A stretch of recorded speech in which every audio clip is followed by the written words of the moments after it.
예, 1번 문제 보겠습니다. 지상권에 관한 설명으로 틀린 것은 이렇게 문제가 나왔네요. 네, 1번. 지상권 설정 계약 당시 건물 기타 공작물이 없더라도 지상권은 유효하게 성립할 수 있다. 예, 맞죠? 이게 뭘 물어보는 거죠?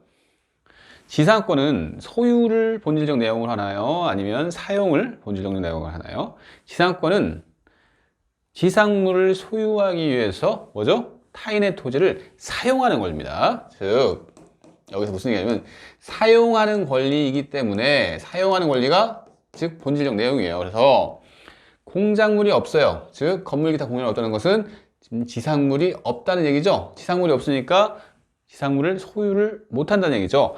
지상물의 소유가 본질적 목적으로 하는 것이 아니기 때문에 뭐다? 이렇게 없더라도 지상권은 유효하게 성립할 수 있습니다. 왜? 토지는 현재 있는 거죠. 지상물이 없는 거지 토지는 있잖아요. 그죠? 토지를 사용하는 권리가 지상권이기 때문에 이렇게 지상물이 없다 하더라도 지상권은 성립합니다.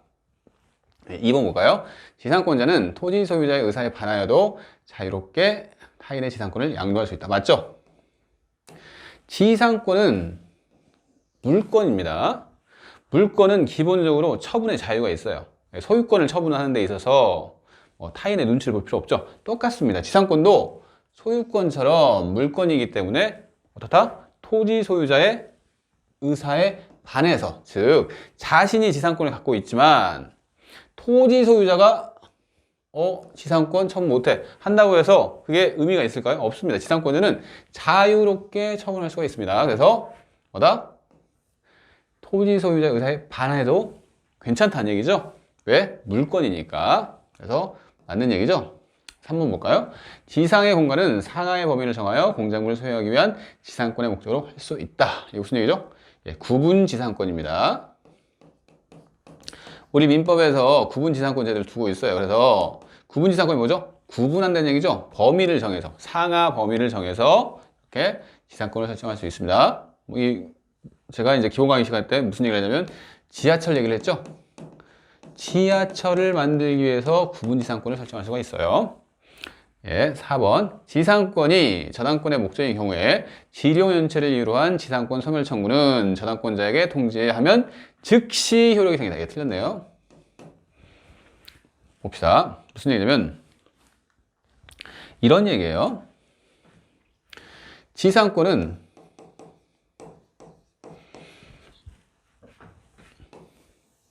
즉 갑이 을한테 갑토지 이 토지에 X토지에 갑이 소유하고 있는 X토지에 을이 지상권자가 됐어요.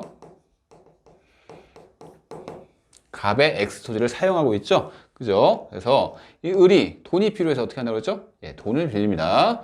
병으로부터 돈을 빌려요. 은행이라고 해볼게요. 병은행으로부터 돈을 빌립니다. 그러면 지상권자는 어떻게? 자유롭게 돈을 빌릴 수가 있죠. 즉 저당권을 바로 설정해 줄 수 있다 얘기예요. 즉 병은행이 저당권을 담보로 잡을 수 있는데 뭘 담보로 잡을 수가 있나요? 돈을 빌려주면서 지상권 자체를, 즉 지상권이 저당권의 객체가 될 수가 있습니다. 이렇게 되는 거죠. 이 상태에서 뭐죠? 지료연체가 있어요.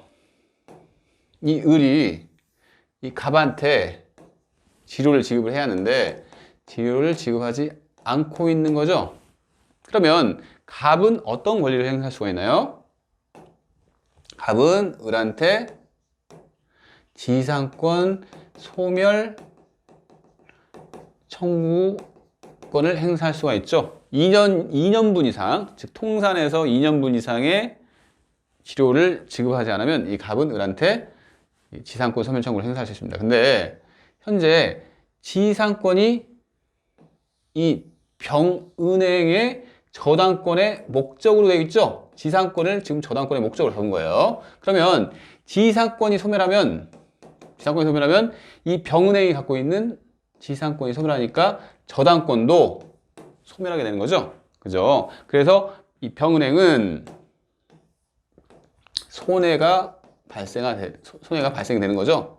그래서 우리 민법은 어떤 규정을 두고 있냐면 이렇게 소멸할 때 지상권 소멸 청구권 행사를 이렇게 소멸할 때 소멸되면 이것까지 소멸되니까 이 사람이 불측의 손해를 입을 염려가 있다. 그러니까 뭐라다? 이 갑이라는 사람이 통지를 해줘야 돼요. 아, 이 사람이 지료를 연체해가지고 내가 소멸 청구권을 행사한다. 그러니까 너도 대비를 해둬라. 이렇게 통지를 해주는 거예요. 그러면 통지를 하면 바로 효과가 발생하나요? 아니죠. 통지를 한 이유가 뭐죠? 아, 네가 준비해라 이 소리잖아요. 그죠? 그래서 어떻게? 상당한 기간이 경과해야 이렇게 효력이 발생한다는 그런 규정을 두고 있습니다. 예, 중요합니다. 예, 틀렸죠? 예, 답은 4번이겠네요. 5번 지상권의 소멸 시 지상권 설정자가 상당한 가액을 제공하여 공작물들의 매수를 청구한 때는 지상권자는 정당한 이유 없이 이를 거절하지 못한다. 예, 맞는 얘기인데 이것도 설명해 봅시다. 어떤 상황이냐면 5번 지상권이 소멸을 해요. 즉 을이 지상권자고요. 갑은 토지 소유자로서 지상권 설정자죠. 이 지상권자가 지상권 기간 동안에 막 사업을 하면서 건물도 짓고 이렇게 할 거잖아요. 그죠? 이걸 소유하기 위해서 을이 갑의 토지를 사용하는 권리를 지상권이라고 했으니까요. 이런데 지상권이 기간이 만료돼서 끝나요. 기간 만료로 종료가 되면 이 종료될 때 을은 더 이상 어떤 상황이냐면 더 이상 지상권 연장을 하고 싶은 생각이 없는 상태예요. 그러면 이 을은 지상권이 끝나면 이런 목적물들이 있죠. 자신 소유 목적물이죠. 을이 소유하는 목적물이니까 이 목적물 뭐다? 예, 원상 회복 의무가 있어요. 을한테는. 이 법조문이에요. 그냥 법조문. 있는데 이 갑이 딱 보니까 이 목적물이 이 지상물이 을한테 뭐 크게 쓰임새가 있는 게 아니에요. 을이 이 토지에 부착됨으로써 의미가 있는 목적물이라고 한번 생각을 해볼게요. 그래서 을한테 별 쓸모가 없어요. 그리고 근데 원상회복 의무는 규정이 돼 있어요. 그러면 어떻게 한다? 이 갑은 보니까 이 목적물은 내가 사용해도 좋겠구나. 자기 토지잖아요. 그죠? 자기 소유 토지예요. 그래서 을한테 뭘 청구하냐면 여기 있는 지상물 네가 원상 회복해가지 마라. 내가 이걸 살게. 뭐죠? 지상권 설정자의 지상물 매수 청구권을 인정을 하고 있습니다. 혼동하시면 안 되는 게 지상권자가 행사하는 지상물 매수 청구권도 있는데 그런 경우랑 전혀 다른 상황이에요. 아시겠나요? 이 지상권자가 행사하는 지상물 매수 청구권은 이 을이 갱신 청구권을 행사했는데 그것이 거절됐을 때 그러면 지상물만이라도 네가 지상권 설정자가 매수해라 이런 얘기고 지금 같은 경우에는 이 을이 더 이상 지상권을 연장시키고 싶은 생각이 없는 경우에 발생하는 지상권 설정자의 지상물 매수 청구권입니다. 아시겠죠? 그래서 이것은 맞는 내용이죠. 예, 답은 아까 4번이었어요. 예, 을 소유 토지에 갑의 지상권에 관한 설명으로 틀린 것은 이렇습니다. 그러면 지금 을 소유 토지에 갑이 건물을 가지고 있다고 할까요? 그래서 갑은 뭐다? 이 부분에 을 토지를 사용할 지상권을 가지고 있다고 봅시다. 지금 문제가 이런 상황이에요. 갑은 1번 갑은 그가 을의 토지에 신축한 이 X 건물입니다. 이게 X 건물이라고 볼게요. X 건물의 소유권을 유보하여 지상권을 양도할 수 있다. 이게 무슨 얘기죠? 이건 이해가요. 지상물과 지상권은 완전 별개다라고 했죠? 지상물과 지상권은 완전 별개예요. 지상권은 토지를 대상으로 하는 권리고 지상물은 그 토지 위에 이 지상권자가 소유하는 물건이죠. 그죠? 그래서 완전히 법적 운명을 달리하는 겁니다. 별개로 취급할 수가 있어요. 그래서 다시 한번 읽어볼까요? 그 건물의 소유권을 유보하여. 건물은 뭐죠? 지상물이죠. 지상물 소유권은 유보를 해요. 그러면서 지상권만 양도할 수 있다. 맞는 얘기죠? 그죠? 소유권을 유보한다는 얘기는 그 소유권을 안 넘겨준다는 얘기잖아요. 즉 지상권자가 건물에 대한 소유권을 안 넘겨주면서 뭐다? 지상권만 양도할 수가 있다는 얘기입니다. 별개니까. 아시겠죠? 예. 자주 나오네요, 이것도. 2번 볼까요? 예, 갑의 권리가 법정 지상권일 경우에 이 갑이 가지고 있는 이 지상권이 법정 지상권입니다. 치료에 관한 협의나 법원의 치료 결정이 없으면 을은 치료 연체를 주장하지 못한다. 맞죠? 법정 지상권일 경우에는 이렇게 치료에 관한 협의가 있어야 한다거나 아니면 법원이 치료 결정을 해줘야 합니다. 근데 그게 없어요. 없으면 치료 결정이 없는데 치료 연체가 있을 수 있나요? 치료가 결정이 돼야지 치료를 연체할 수 있는 거 아니에요? 그죠? 그래서 맞는 얘기입니다. 3번 볼까요? 치료를 연체한 갑이, 이 갑이 법정 지상권, 지상권자죠? 이 갑이 지상권자인데 치료를 연체를 했어요. 병에게 지상권을 양도했답니다. 을은 치료 약정이 등기된 때에만 연체 사실로 병에게 대항할 수 있다. 맞죠? 지상권의 치료는 지상권의 요소인가요? 요건인가요? 아니죠. 지상권은 치료 약정이 요건이 아니죠. 그죠? 치료 약정을 하면 유상이 되는데 그걸 다른 사람한테 대항하려면 어떻게 해야 한다고 그랬죠? 등기를 해야 합니다. 등기. 그래서 무상의 지상권도 가능하고 유상의 지상권도 가능한데 이렇게 유상 약정이 있으면 등기를 해야지 다른 사람한테 대항할 수가 있다는 얘기예요. 그래서 이 문제는 치료 약정이 등기된 때에만 연체 사실로 대항할 수 있다. 맞는 내용이겠죠? 그죠? 등기를 해야 돼요. 4번 봅시다. 을의 토지를 양수한 정은 지금 정이라는 사람이 을의 토지를 양수했나 봐요. 갑의 을에 대한 치료 연체액을 합산하여 2년의 치료가 연체되면 지상권 소멸을 청구할 수 있다. 무슨 얘기죠, 이건?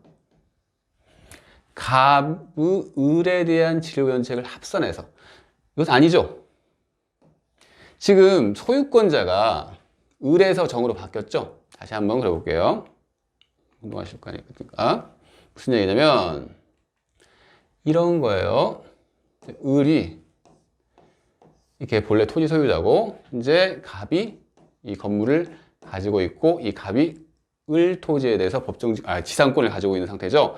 그런데 지금 어떻게 됐다고요? 정한테 을이 토지를 팔았죠. 그러면 이 갑은 지상권을 제일 처음에는 1번 누구한테 가지고 있었죠? 을한테 가지고 있었죠. 그죠? 2번 누구한테 가지고 있었죠? 정한테 이제 지상권을 가지게 된 거죠. 그죠? 소유권이 양도됐으니까, 토지 소유권이 양도됐으니까. 근데 이때 이 사람이 지료 연체를 했어요. 지료 연체를 했는데 소유권 변동이 있었죠. 그러면 이 각각에 대해서 인연분이 되어야지 소유권이 변동됐기 때문에 이 소유권 전후를 합산하는 게 아닙니다. 아시겠나요? 혼동하시면 안 돼요. 이거 은근히 이게 혼동되는데 무엇 때문에 혼동되냐면 이런 판례가 있죠. 판결 확정 전후에 걸쳐서 인연분이 되면 소멸 청구를 할 수 있다. 이런 내용이 있어요. 이제 공부를 좀 하신 분들은 아실 텐데 판결 확정 전후에 걸쳐서 인연분 이런 것 때문에 헷갈리는데 그게 아니고 이렇게 소유권이 양도된 경우에는 뭐다? 각자 양도인한테 인연이 되어야 하고 이 양수인한테 인연이 되어야지 이렇게 소멸 청구가 가능하다는 얘기입니다. 그래서 합산이 아니죠. 합산이 정과 을에 대해서 이 갑이 지료연체액을 합산해서 계산한 게 아닙니다. 그래서 이런 경우에는 틀렸네요. 지금 틀린 거 고르는 거죠. 4번이 틀렸습니다. 예, 5번 볼까요? 예, 갑이 무에게 지상권을 목적으로 하는 저당권을 설정했어요. 지조연체를 원인으로 하는 을의 지상권 설멸 청구는 무에게 통지한 후에 상당한 기간이 경과함으로써 효력이 생긴다. 맞죠? 아까 전 문제에서 봤던 내용입니다. 지상권을 목적으로 저당권이 설정됐다. 그래서 지상권이 없어지면, 소멸 청구를 해서 없어지면 얘도 없어지니까 어떻게 한다? 저당권자한테 통지를 해줘야 한다. 그러면 통지하면 즉시 효력이 생긴다? 아니죠. 상당한 기간이 경과해서 효력이 생긴다. 나왔던 얘기죠? 그러니까 이건 맞습니다. 그래서 답은 4번 되겠네요. 예. 다음 문제 볼게요. 갑은 을은행에 대한 채무의 이행을 담보하고자 그 소유 토지에 을명의의 저당권과 함께 X의 담보가치 유지만을 위한 을명의의 지상권을 설정하였다. 한번 문제를 분석을 해볼게요. 예, 을은행 있고 갑이 돈을 빌렸다는 얘기죠. 채무의 이행 나오죠? 그죠? 이렇게 갑이 채무자예요. 근데 이 은행이 당연히 저당권을 설정받겠죠. 그래서 뭘 했다고요? 예, 저당권자, 즉 채권자면서 저당권자죠. 이 갑소유 X 토지의 저당권을 설정을 받았어요. 갑으로부터. 받았는데 거기서 끝나는 게 아니라 이게 이제 포인트죠. 담보가치 유지만을 위한 지상권을 설정하였다. 이게 뭐죠? 예, 이게 담보지상권이라는 거예요. 그러니까 저당권자, 즉 채권자가 자신의 이 저당권 또는 이 교환가치, 담보가치를 유지를 하기 위해서 이 채무자로 하여금 그냥 사용은 하겠죠. 채무자가 지금 저당권만 설정했으니까 그래 사용은 하되 내가 네 토지에 저당권 플러스 지상권까지 설정을 받아서 지상권자가 돼서 지상권자가 되면 어떻게 되죠? 이 사람이 이 갑이 이제 지상권이 설정된 토지죠. 다른 사람한테 지상권을 설정했어요. 다른 사람한테 타인한테 뭐 임대차를 준다거나 뭐 다른 지상권을 설정한다거나 이게 안 된다는 얘기죠. 둘 사이에는 효력이 있을런지 몰라도 이 사람한테는 대항할 수 없는 계약일 뿐이라는 소리입니다. 아시겠나요? 그래서 이걸 뭐라고 한다? 담보지상권이라고 하는 거예요. 저당권의 효력을 강화시키기 위해서 지상권을 설정을 한 거죠. 그죠? 그러면 담보지상권이 설정됐어요. 그러면 담보지상권이 설정되면 사용수익은 누가 하나요? 이 사람이 하나요? 이 사람이 하나요? 이 사람이 지상권자니까, 담보지상권자니까 이 사람이 사용수익 하나요? 아니죠. 이 사람은 지상권이라고 이렇게 지상권자긴 하지만 담보를 위한 지상권일 뿐이지 사용수익은 이 사람이 하는 거죠. 갑이 하는 겁니다.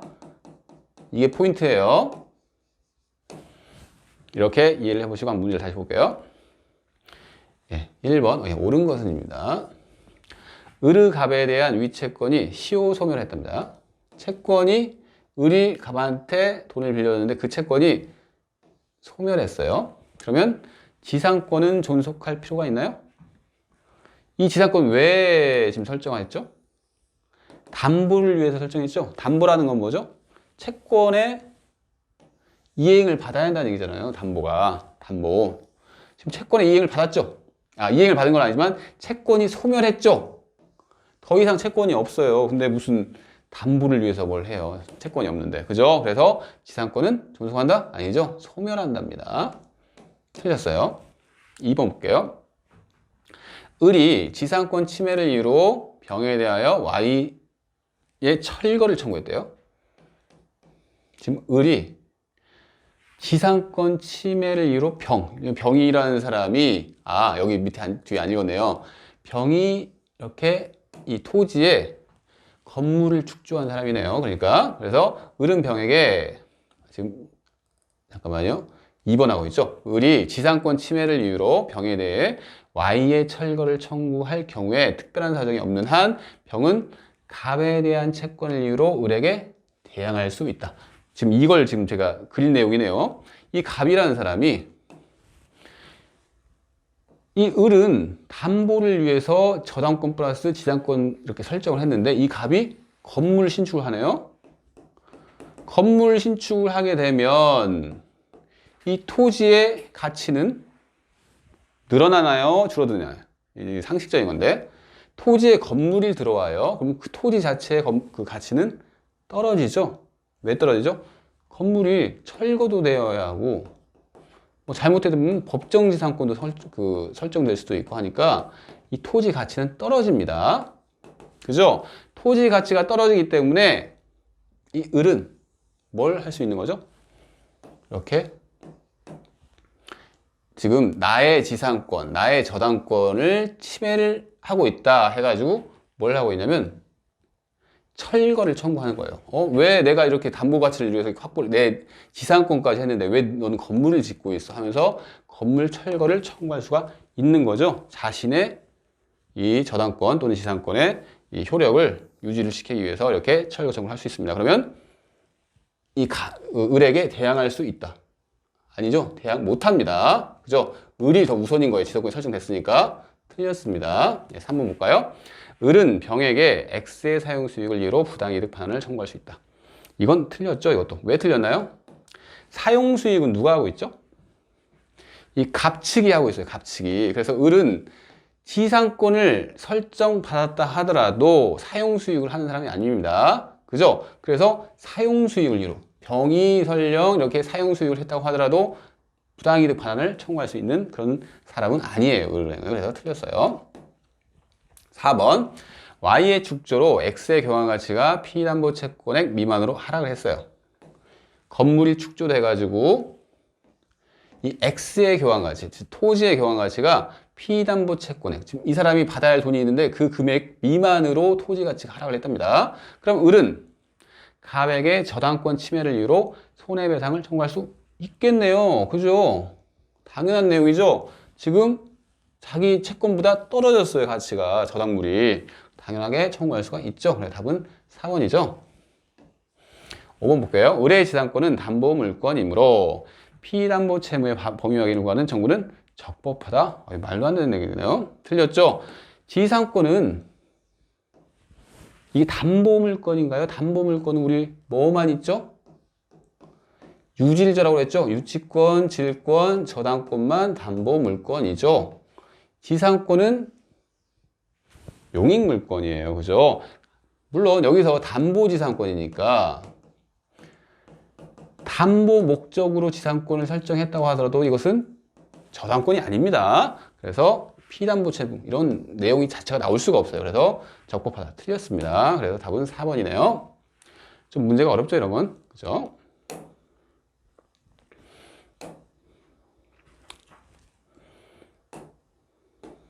지상권에 관한 설명으로 옳은 것을 모두 고르라 합니다.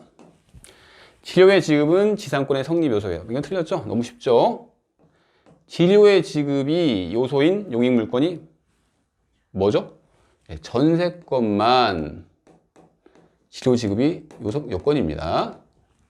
니은 볼게요. 기간 만료로 지상권이 소멸하면 지상권자는 갱신청구권을 행사할 수 있다. 맞죠?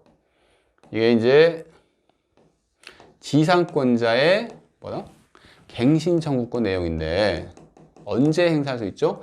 기간 만료로 소멸한 경우 그리고 그 상태에서 뭐가 있어야죠? 지상물이 현존해 있어야죠. 그죠? 디귿 봅시다. 지료 체납 중 토지 소유권이 양도됐답니다. 체납 도중에 지금 이렇게 체납을 하고 있어요. 돈을 안 내고 있다는 얘기죠. 소유권이 어떤 시점에서 이 시점이라고 할까요? 소유권이 뭐 갑에서 이렇게 을로 양도가 됐습니다. 양도 전후를 통산해서 2년에 이르면 지상권 소멸 청구를 행사할 수 있다. 이때랑 양도 전후 이때랑 합산해야 하나요? 소유권이 달라진 경우에? 아니라고 그랬죠. 그죠? 즉 이 각각에 대해서 2년분이 되어야지 소멸 청구를 행사할 수 있다고 했습니다. 그래서 이건 틀렸네요. 디귿은. 니을 채권 담보를 위하여 토지의 저당권과 함께 무상의 담보 지상권을 취득한 채권자는 특별한 사정이 없는 제3자가 토지를 불법 점유하더라도 임료 상당의 손해배상 청구를 할 수 없다. 이거 맞죠? 왜 그러죠? 사용 수익을 담보 지상권을 설정했다고 하더라도 이 담보 지상권자가 사용 수익을 하는 건 아니죠. 그렇기 때문에 제3자가 불법 점유하였다고 하더라도 손해배상은 청구할 수 없습니다. 그죠? 이것은 맞는 내용입니다. 그래서 맞는 건 예, 니은과 니을이 예, 맞습니다.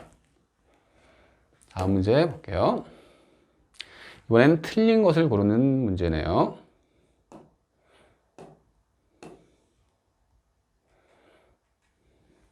예, 틀린 것을 모두 고르는 겁니다. 담보 목적의 기억, 담보 목적의 지상권이 설정된 경우 피담보 채권이 변제로 소멸하면 그 지상권도 소멸한다. 그죠? 담보 지상권은 담보를 위한 지상권이죠. 그래서 변제가 됐어요. 그러면 담보 목적이 사라지는 거죠. 그래서 당연히 소멸됩니다. 맞네요. 예, 니은 볼게요. 지상권자의 진료 지급 연체가 토지 소유권의 양도 전후에 걸쳐 이루어진 경우. 이거 아주 자주 나오네요. 그죠? 니은 뭐든 아주 자주 나오네요. 양도 전후에 걸쳐 이루어진 경우 토지 양수인은 자신에 대한 연체 기간이 2년 미만이더라도 소멸을 청구할 수 있다? 아니죠. 각각에 대해서 2년이 돼야 한다고 그랬습니다. 틀렸네요. 디귿 분묘 기지권을 시효 취득한 자는 토지 소유자가 지료를 청구한 날로부터 지료를 지급할 의무가 있다. 이것은 맞습니다. 이건 전원 합의치 판결이죠. 그래서 틀린 것은 예, 니은만인데 디귿을 한번 잠깐 볼까요? 이건 판례를 한번 봅시다. 이제 해설 쪽을 볼게요. 왜 보냐면 예, 이게 전원 합의체 판결이기 때문에 물론 나온 지는 좀 됐지만 한번 볼게요. 취득 시효형 분묘 기지권은 당사자의 합의 없이 성립하는 지상권 유사의 권리이므로 토지 소유권이 사실상 영구적으로 제한될 수가 있다. 이게 포인트죠. 즉 분묘 기지권이 이렇게 인정이 되면 토지 소유권이 사실상 영구적으로 제한될 수가 있어요. 왜냐? 분묘 기지권은 그 봉분이 있는 한 무한합니다. 무한해요. 그래서 영구적으로 제한될 수가 있다는 얘기예요. 그래서 시효로 분묘 기지권을 취득한 사람은 토지 소유자에게 토지 사용의 대가를 지급할 의무를 부담하다고 보는 것이 형평에 부합한다. 그러죠? 소유권이 영구적으로 제한되는데 지료까지 못 받으면 안 될 거 아니에요. 그 얘기를 하고 있는 거죠. 형평에 부합한다고 했습니다. 그래서 분묘 기지권자는 토지 소유자가 분묘 기지에 관한 지료를 청구하면, 즉 취득시효 같은 경우에는 그냥 이 분묘 기지권자 취득한 사람이 거기다가 계속 점유를 한다거나 계속 뭐 제사를 지낸다거나 해가지고 하면 취득하는 거잖아요. 취득을 했어요. 그러면 이 토지 소유자가 모를 수도 있어요. 취득한 걸. 근데 어떻게 해서 알게 됐습니다. 알게 돼가지고 청구를 해요. 그러면 언제부터? 청구한 때부터요. 그 전에는 상관없어요. 청구한 때입니다. 아시겠죠? 이렇게 이해를 해주시면 좋겠네요. 네, 다음. 이제 그러면 법정지상권과 관습법상 법정지상권에 대해서 한번 보도록 하겠습니다. 예, 옳은 것은 이렇게 나오네요. 저당 목적물인 토지에 대하여 법정지상권을 배제하는 저당권 설정 당사자 사이의 약정은 효력이 없다. 맞죠? 예, 바로 정답이 나왔네요. 왜 그러죠? 법정지상권이라고 하는 것은 사회 경제적 고려를 하는 거죠. 무슨 얘기냐면 법정지상권은 이런 경우에 설정되죠. 지금 X 토지가 있고요. 예, Y 건물이 있습니다. 둘 다 소유자가 갑소유예요. 그런데 이 갑이 돈을 빌려요. 을로부터 돈을 빌렸다고 합시다. 을은 그러니까 뭐죠? 채권자죠. 채권자인데 이 갑이 X 토지만을 대상으로 저당권을 설정하죠. 즉 건물은 저당권 설정을 안 하고 토지만 저당권을 설정하는 거예요. 그래서 을은 이 X 토지의 저당권자이기도 합니다. 그죠? 그런데 이 갑이 돈을 갚으면 좋은데 돈 안 갚아요. 그래서 을은 뭘 하죠? 돈 안 갚으면 이렇게 저당권, 을이 저당권을 갖고 있으니까 저당권 실행을 하죠. 저당권 실행이 뭐죠? 경매죠, 경매. 경매를 한다는 것은 이 X토지의 소유권을 누군가 취득한다는 얘기입니다. 그걸 뭐라고 하죠? 경락인이라고 하죠. 경매가 있으면 경락인이 나와요. 그죠? 그래서 누가 경락인을 할 거야? 병이라고 해봅시다. 경락인 병이 등장을 합니다. 그러면 이 X토지에 대해서 소유권자가 갑에서 병으로 토지만 저당권을 설정했기 때문에 건물은 여전히 갑소유인 거죠. 그죠? 이런 경우에요. 즉, 건물 소유자 갑이 병토지 소유를 사용하는 권리를 뭐라고 한다고요? 예, 법정지상권이라고 합니다. 이 법정지상권이 없다. 그럼 어떻게 되죠? 토지 소유자와 건물 소유자가 다르네? 하면서 철거 청구를 할 수가 있겠죠, 병이. 그렇게 되면 사회 경제적 손실이 크다 이겁니다. 그래서 법정지상권 제도는 강행규정이다, 임의규정이다. 예, 강행규정이라는 얘기죠. 그죠? 그래서 효력이 없다. 맞다는 얘기입니다. 그럼 2번. 법정지상권자가 지상건물을 제3자에게 양도한 경우에 제3자는 그 건물과 함께 법정지상권을 당연히 취득한다. 이건 틀렸네요. 한번 볼까요? 지금 이 상태예요, 지금. 무슨 얘기냐면 이 상태, 즉 이걸 다시 한번 그려볼게요. 이렇게 어떻게 되냐면 현재 진행이 돼가지고 을이 저당권을 실행해서 지금 토지를 병이 경락을 받은 거죠. 그리고 이 건물에 대해서는 여전히 갑이 소유권자라는 얘기예요, 지금. 그죠? 이 상태입니다. 근데 이 법정지상권자 누구죠? 이 사람이 이 토지에 대해서 법정지상권을 가진 법정지상권자죠. 법정지상권자가 누구한테? 제3자, 정이라고 해볼까요, 그냥. 정에게 건물을 양도했습니다. 그러면 이 제3자 정은 법정지상권을 당연히 취득하나요? 아니죠. 법정지상권은 갑이 당연히 취득합니다. 갑은 법정지상권을 당연히 취득해. 왜 그러죠? 187조에 따라서 법률 규정에 따른 물권 변동이죠. 법률 규정이에요. 이게 몇 조였죠? 몇 조인지 정확히 기억이 안 나는데 법정지상권을 당연히 취득한 자입니다. 법률 규정에 따라서. 그래서 갑이 법정지상권을 취득하고 이 정은 이렇게 계약을 하면 매매 계약을 했어요. 이렇게 건물에 대해서 매매 계약을 했으면 법정지상권을 양도하는 약정까지 체결한 거지만 그렇다고 해서 법정지상권을 당연히 취득하나요? 현재 계약을 한 거죠. 매매 계약. 계약을 통해서 취득하려면 뭐죠? 등기를 해야 돼요, 정이. 정은 등기를 해야 지상권을 취득하는 겁니다. 법정지상권을 당연히 취득하는 사람은 갑일 뿐이에요. 아시겠나요? 이런 관계예요, 지금. 그래서 틀렸죠? 그럼 3번 볼까요? 법정지상권이 있는 건물을 양수한 사람, 지금 방금 정이죠, 정. 한번 생각해 보세요. 정이 지상권 등기를 마쳐야 양도인의 지상권 갱신 청구권을 대의 행사할 수 있다. 봅시다. 지금 다시 그려볼까요? 여러분들 편하게 다시 그럽시다. 어떻게 되는 거죠? 현재 병이 경락을 통해서 토지 소유권을 받았죠. 그리고 현재 갑이 이 건물 소유를 위해서 법정지상권을 가지고 있는 사람인데 건물을 양도했어요. 누구한테? 정한테 양도했습니다. 그러면 지금 채권 계약을 맺었다는 얘기죠. 이 채권 계약은 어떤 내용인가요?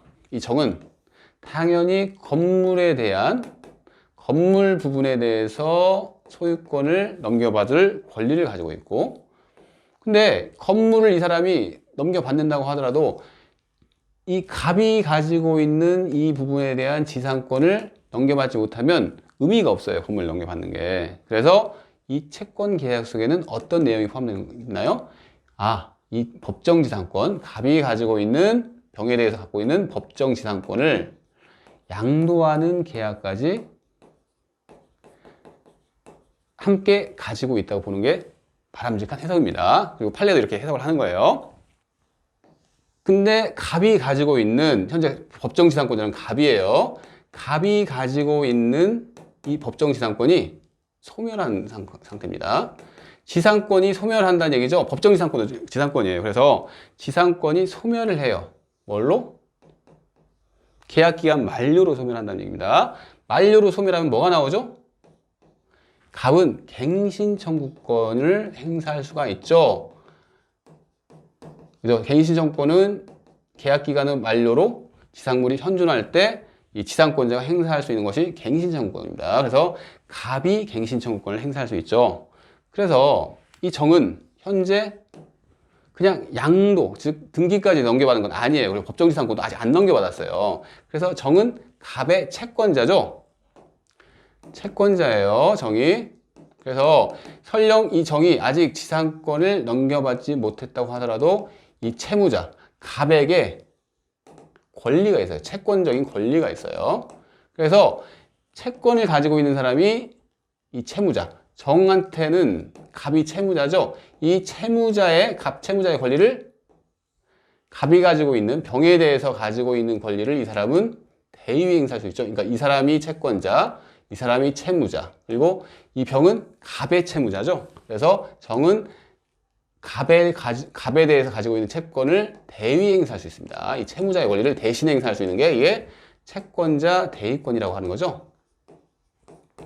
그래서 정이 설령 이 법정지상권을 아직 넘겨받지 못했다고 하더라도 이렇게 채권자 대위권을 행사해가지고 이 갱신청구권을 대위 행사할 수 있다 이겁니다. 그래서 이것은 뭐다? 맞는 내용이죠? 틀린 내용이죠? 지상권 등기를 맞춰야 아니죠? 안 맞춰지고 있다고 하더라도 행사할 수가 있습니다. 그래서 틀린 내용이죠? 4번 볼게요. 토지 또는 그 지상 건물이 경매된 경우에 매각대금 완납시를 기준으로 토지와 건물의 동일 소유 여부를 판단한다. 이게 무슨 얘기죠? 경매가 됐답니다.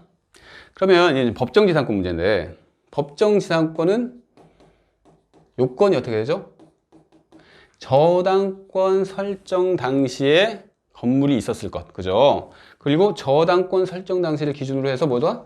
토지와 건물의 소유권자가 동일할 것, 그죠? 그걸 요건으로 하는 거예요. 그래서 매각대금 완납시는 법정지상권이 언제 취득되느냐, 취득 시기를 얘기할 뿐이지 이 건물의 동일인 여부 판단할 때는 그 판단 시기가 아니라는 얘기입니다.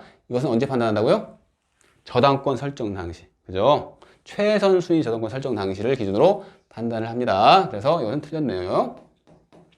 5번 볼게요. 건물을 위한 법정지상권이 성립한 경우 건물에 대한 저당권이 실행되면 경락인은 등기하여야 법정지상권을 취득한다. 틀렸죠? 건물을 위한 법정이 성립했어요.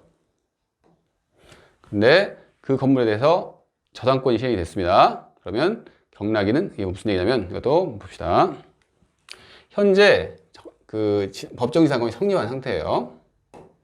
그래서 뭐 이렇게 그려볼게요. 이 건물에 대한 소유자가 갑이고 이 토지에 대한 소유자가 을이라고 해볼게요. 이번에는 이렇게 됐습니다. 그래서 뭐다? 이 갑이 법정지상권을 성립한 상태예요. 이 상태에서 이 건물에 대한 저당권이, 현재 이 건물에 대해서 지금 저당권이 실린, 이 건물을 갑이란 사람이 돈을 빌리면서 이렇게 돈을 빌리면서 뭐다? 건물에 대해서 저당을 잡힌 거예요. 지금 건물에 대해서 저당을 잡힙니다. 건물에 대해서 Y 건물에 대해서 저당을 잡은 거예요. 그죠? 성립한 후에 건물에 대해서 저당권이 시행됐으니까. 그러면 이 건물이라고 하는 것은 건물과 법정지상권의 관계를 볼게요.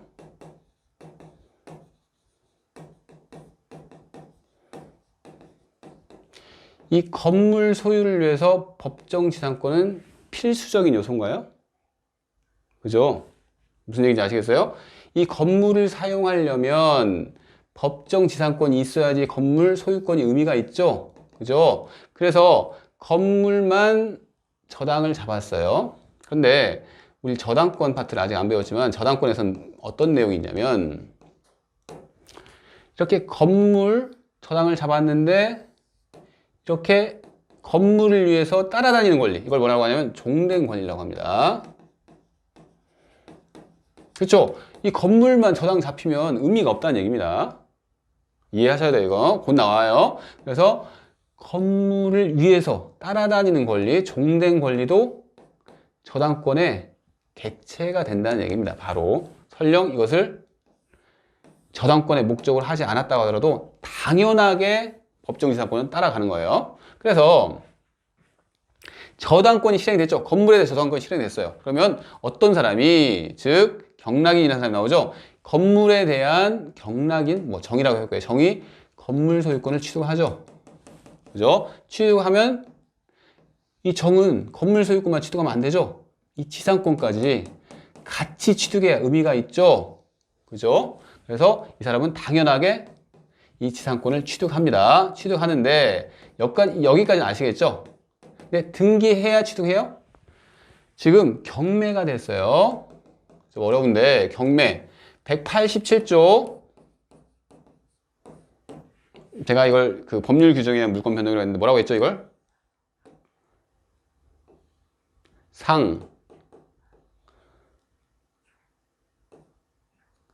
상용 판매죠. 상속, 그 다음에 공용징수, 판결, 매가 경매예요. 이렇게 경매로 이렇게 소유권, 이 물권 변동이 되는 경우에는 등기 없이도 바로 물권 변동이 된다는 거예요. 그죠? 즉 등기 없이도 당연히 취득합니다. 즉 이 정이라는 사람이 이 경매를 통해서 건물을 취득하면 이 건물의 소유권은 당연하게 취득을 하는 거예요, 이 사람이. 정이. 근데 뭐도 당연히 취득한다? 이 지상권. 따라다니죠? 건물 소유권을 위해서 지상권이 필요하잖아요. 이 지상권도 당연히 취득한다는 얘기입니다. 등기 없이도. 아시겠나요? 187조를 적용받으니까. 그래서 좀 어려운데 한번 이해를 해보세요.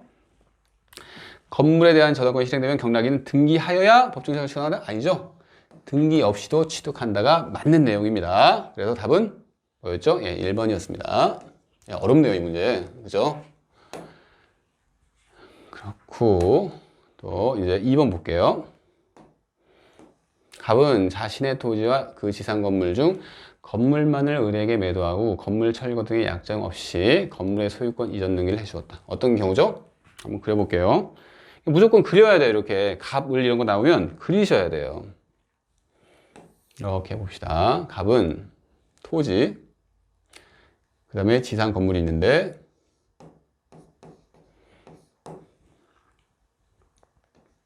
둘 다 갑소유죠. 지상 건물 중 건물만을 을에게 매도했답니다. 이렇게 을에게 매도를 했어요. 그리고 건물 철거 등의 약정이 없어요. 그래서 건물 소유권 이전 등기를 해줬답니다. 즉 을이 건물에 대해서 등기를 소유권을 취득한 거죠. 그러면 이게 무슨 얘기죠? 관습법상 법정지상권이 성립되는 경우죠. 관습법상 법정지상권이 뭐냐면 이렇게 동일인 소유였다가 매매 기타의 원인으로, 지금 매매죠? 지금 매매를 했어요. 갑이 매매 기타의 원인으로 소유자가 달라진 경우에 이 건물 소유자를 위해서 이 토지 부분에 지상권을 인정하는데 이것은 법률 규정이 있는 건 아니죠.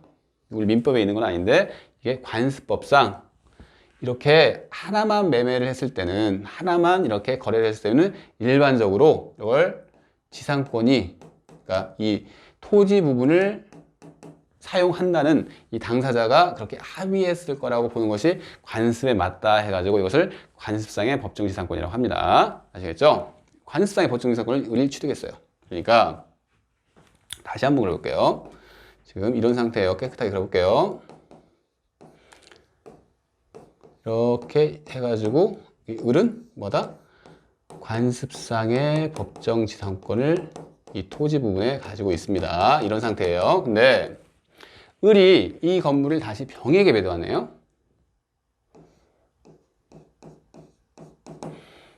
매도하고 소유권 이전 등기를 넘겨줬어요. 이렇게 소유권을 넘겨줬습니다. 다음 설명 중 틀린 거는 봅시다. 을은 관습상의 법정지상권을 등기 없이 취득한다. 맞죠? 지금 이 매매를 통해서 을은 관습상의 법정지상권을 취득하는데 이것도 뭐다? 법이죠. 법에 의해서 지상권을 취득하는 거니까 이것도 등기 없이 바로 취득을 합니다. 맞는 내용이네요. 2번, 갑은 병에게 토지 사용에 대한 부당이득 반환 청구를 할 수 있다. 이 갑이, 토지 소유자 갑이 이 병에게 부당이득 반환 청구를 할 수 있죠. 왜 할 수 있나요? 이 병은 법정지상권을 같이 취득하죠. 을은 병에게 건물만을 매도했지만 당연하게 법정지상권까지 같이 매도를 한 거예요. 이 병은 건물의 소유권만을 넘겨받았으면 의미가 없잖아요. 그래서 을이 가지고 있는 관습법상의 법정지상권을 넘겨받기로 한 계약이 있는 겁니다. 물론 이 사람이 병이 법정 지상권을 취득하려면 등기를 해야 돼요. 이 사람은. 을은 안 해도 되지만 이 사람은 계약에 의해서 이렇게 이전을 받는 거기 때문에 등기를 해야 합니다. 아무튼 이 사람은 이 토지를 사용할 권리는 있죠. 권리는 있어요. 하지만 권리가 있다고 해도 지상권에 관한 권리죠. 그러니까 토지 소유자 갑에게 지료는 줘야 한다는 얘기죠. 그죠? 이 사람이 무상으로 사용할 권리는 있는 건 아니에요. 그러니까 약정이 있다는 얘기예요. 지금 토지 사용에 대해서 부당이득 반환 청구를 할 수 있습니다. 맞고요. 3번 볼게요. 갑이 정에게 토지를 양도했대요. 이제 토지를 양도한 거예요. 을은 정에게 관습상의 법정지상권을 주장할 수 없다. 틀렸네요. 즉 을은 지금 이 을은 관습상의 법정지상권을 등기 없이 취득했습니다. 그러면 이 상태에서 지금 정한테 갑이 양도를 했어요. 그러면 우리 지상권을 취득한 사람이죠. 지상권은 뭐죠? 물권입니다. 누구나 주장할 수가 있어요. 그죠? 그래서 토지 소유권이 양도됐다고 하더라도 이 정한테 나는 물권자야, 난 지상권자야 이렇게 주장할 수가 있겠죠. 그래서 주장할 수 없는 게 아니에요. 틀렸죠? 그래서 틀린 거 3번이죠. 4번 볼까요? 갑의 병에 대한 건물 철거 및 토지 인도 청구는 신윤성실의 원칙상 허용될 수 없다. 맞겠네요. 왜 맞죠? 현재 갑 볼게요. 갑의 병에 대한, 이 사람은 권리자입니다. 을로부터 적법하게 이렇게 매매 계약을 통해서 건물도 이전받고 관습법상 법정지상권도 이렇게 이전받게 될 사람입니다. 그래서 이 갑이 궁극적으로 지상권을 이 병한테 이전을 해줘야 되겠죠. 갑이 설정을 해줘야 합니다. 갑은 의무자예요. 의무자. 그래서 뭐다? 신인성실 원칙상 허용될 수 없겠죠. 토지 인도 청구하면 안 돼요. 이 사람은 이 부분에 대해서 토지를 사용할 권리가 있는 사람입니다. 그래서 허용될 수 없다. 맞죠? 5번. 만약 병이 경매에 의하여 건물의 소유권을 취득한 경우라면, 지금 병이 경매를 통해서 취득했대요. 그러면 특별한 사정이 없는 한 병은 등기 없이도 관습법상의 법정지상권을 취득한, 이것도 했던 내용이죠. 즉, 이 병이라는 사람이 경매를 통해서 이렇게 이전을 받았어요. 경매. 그러면 187조 사유죠. 그죠? 뭐죠? 상용 판매라고 했어요. 상용 판매, 매가 경매죠. 경매를 통해서 소유권을 넘겨받았어요. 그런데 이 법정지상권은 종된 권리로서 이 경매를 통해서, 즉 이 저당권, 경매를 통해서 이전받게 되는 경우에는 당연히 지상권도 넘겨받는 겁니다. 이거 했습니다. 그래서 맞는 내용이죠. 그래서 답은 3번 되겠네요.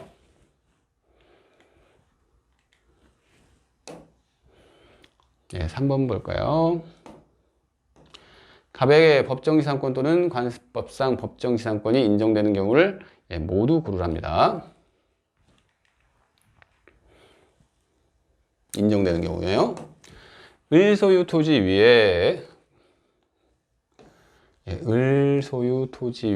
을의 승낙을 얻어 신축한 병이 이렇게 소유권자네요.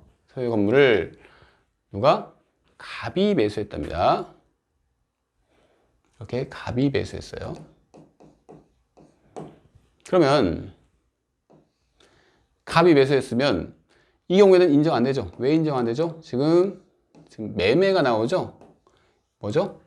관습법상 법정지상권을 묻는 거죠. 관습법상 법정지상권은 언제 성립을 하죠? 토지와 건물의 소유권이 동일인한테 귀속되어 있었는데 매매 기타의 원유로 소유권자가 달라지는 경우죠. 그런데 이 경우에는 어차피 소유권자가 달라져 있었던 상태예요. 동일한 소유자가 아니죠. 그래서 이것은 취득할 수가 없는 상황이죠.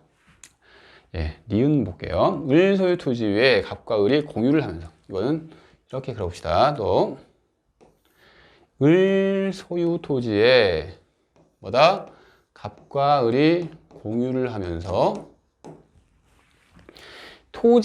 이 토지에만 저당권을 설정하였다가 그 실행을 위한 경매로 병이 토지 소유권을 취득했답니다. 그러면 을이 한마디로 이렇게 누구한테 돈을 빌려가지고 이 토지에 대해서 X토지라고 할 거예요. 토지에 대해서 저당권이 실행돼서 누구한테 갔다는 얘기죠? 경락인이 병이란 얘기죠? 즉 병한테 토지 소유권이 이전이 됐어요. 그죠? 이 병은 저당권 설정 당시에 건물이 있었고, 그죠? 설정 당시에 건물이 있었습니다. 그리고 뭐다? 저당권 설정 당시에 이 토지 소유권자와 건물 소유권자가 동일하다는 것을 알 수가 있어요. 그러니까 이게 을이 물론 지분을 갖고 있지만 지분은 이 건물 전부에 미치죠. 그래서 건물 소유권을 을이 가지고 있는 거예요. 아시겠나요? 그래서 이 경우에는 법정지상권이 인정이 되는 경우입니다. 디귿 봅시다. 갑이 을로부터 을 소유의 미등기 건물과 그 대지를 함께 매수했어요.